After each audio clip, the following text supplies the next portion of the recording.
स्वागत है आप सभी लोग का आपके अपने YouTube चैनल एजे स्टडी पॉइंट में। तो आज के इस वीडियो में हम पढ़ेंगे कि घातांक के नियम से कैसे सवालों को हल किया जाता है। यदि घातांक के नियम की जब बात आती है तो सबसे पहले हमारे दिमाग में सिर्फ एक ही बात आती है कि हमें फार्मूला याद होना चाहिए। ठीक, यदि फार्मूला की बात करें तो सबसे पहले हम फार्मूला से समझेंगे। तो पहला हमारा फार्मूला होता है e की घाते n। यह e की घाते n क्या है अभी हम समझेंगे। हमारा जो दूसरा फार्मूला होता है e की घाते m गुणे a की घाते n।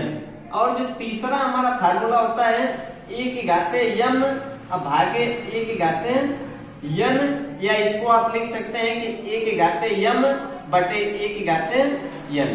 भाग है तो इस तरीके से आप लिख सकते हैं। और जो हमारा अगला फार्मूला होता है e की घाते m और कोष्टक में बाहर n होता है, तो यह क्या होता है m और n का आपस में इस तरीके से गुणा हो जाता है। और जो हमारा अगला फार्मूला है यह हमारा इस तरीके से पांचवा यह होता है कि e की घाते m और गुणे b की घाते m इस तरीके से दिया हो। हालांकि यहाँ पे घात समान है तो हम आधार का गुणा कर देते हैं और घात को क्रम से लिख देते हैं।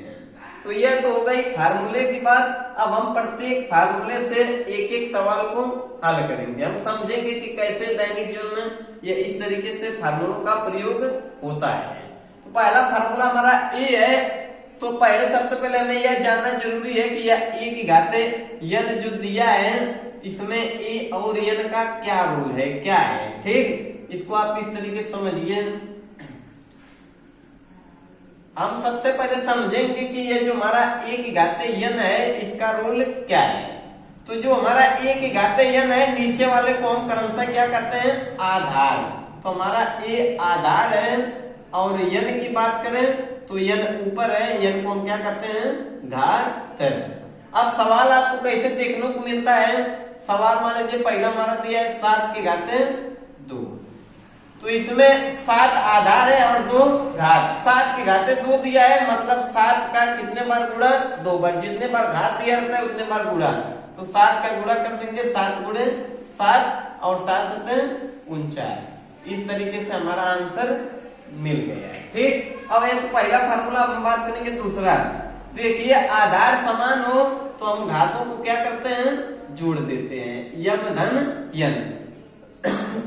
और यहीं पे आधार समान हो बीच में भाग दिया हो गुणा है तो जोड़ देंगे और भाग है तो इस तरीके से m माइनस n घटा देंगे। ठीक, तो देखिए हमारा सवाल जो है मान लीजिए 7 के घाते 4 गुणे 7 के घाते 3 दिया है। देखिए a और a बराबर है, यहाँ पे 7 और 7 बराबर है तो हमारा आधार a 7 है और घात क्रम से असमान है। तो हम जब भी आधार समान हो गुणा दिया हो आधार लिखकर इन घातों को हम जोड़ देते हैं। तो 7 7 हमारा समान है, लिख देंगे 7 और घातों को देखिए जोड़ देंगे तो 4 धन 3 और बराबर 7 के घाते 7। इस तरीके से हमारा आंसर निकल गया। ठीक, ये तो बात हो गई दूसरे फार्मूले की।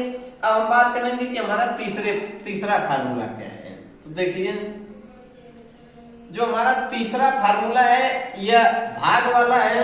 ठीक, तो जैसे देखिए कह दिया जाए कि 9 के घाते 7 अब भागे 9 के घाते 3।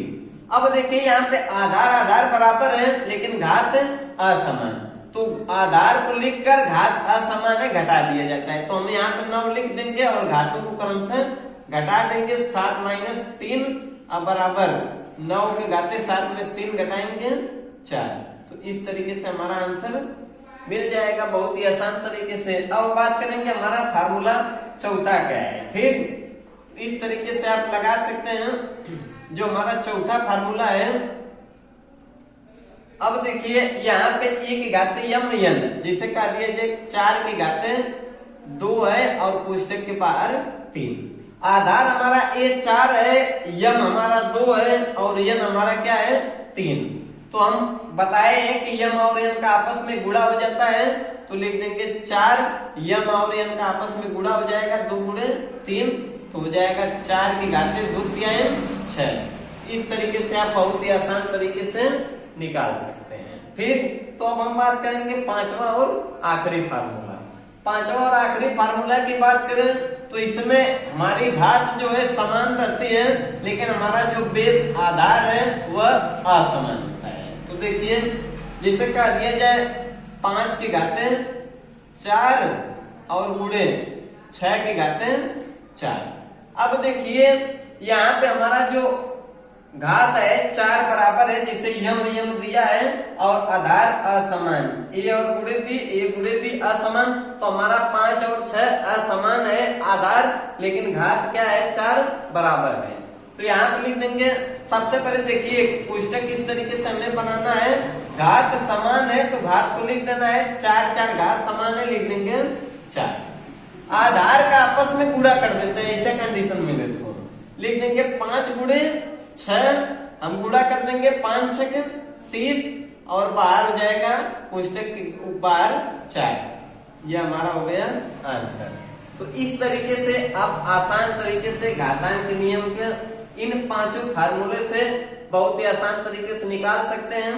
यह क्वेश्चन आपको इस फार्मूले के आधार पर बहुत सारे क्वेश्चन देखने को मिलते हैं। ठीक यहाँ कहना है कि एक ही क्वेश्चन समझाया गया है, तो वास्तव में यदि वीडियो से आपको थोड़ा भी बहुत सीख मिले, वीडियो से आपसे थोड़ा भी सीख मिले, कुछ आप सीखते हैं, तो वास्तव में वीडियो को लाइक, कमेंट और चैनल को सब्सक्राइब करना नहीं।